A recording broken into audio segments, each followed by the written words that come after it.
December 2nd saw power cuts both in the Kyiv region and elsewhere across the country. In Kyiv and the far-off suburbs, power was switched off at 8:41 a.m. Moscow time.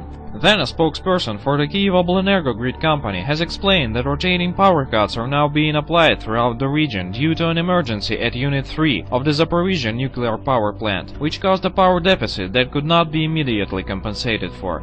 Power cuts without warning affect people much more severely than it might seem at first sight, paralyzing the water supply and shutting off gas boilers. Suburban cottage towns are particularly vulnerable. Meanwhile, Ukraine's energy authorities said on Wednesday that an accident at a nuclear power plant in Zaporizhia in the southeast of the country posed no danger. There is no threat, there are just problems with the reactors, Energy Minister Vladimir Demchushin said. But who believe?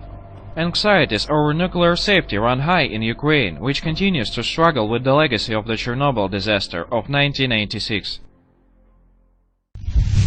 Human Rights Watch is dissatisfied with the investigation conducted by the Ukrainian Prosecutor General's office into the facts of the use of cluster bombs by Ukraine's security forces in the east of the country. Human Rights Watch Executive Director Kenneth Roth told during a briefing in Kyiv on Wednesday. Many have heard that the organization has conducted an investigation in the east of Ukraine and found out that cluster bombs were used in some instances by the pro-government forces in residential areas, he said. However, the Ukrainian Prosecutor General's office, he said, has failed to conduct the needed investigation.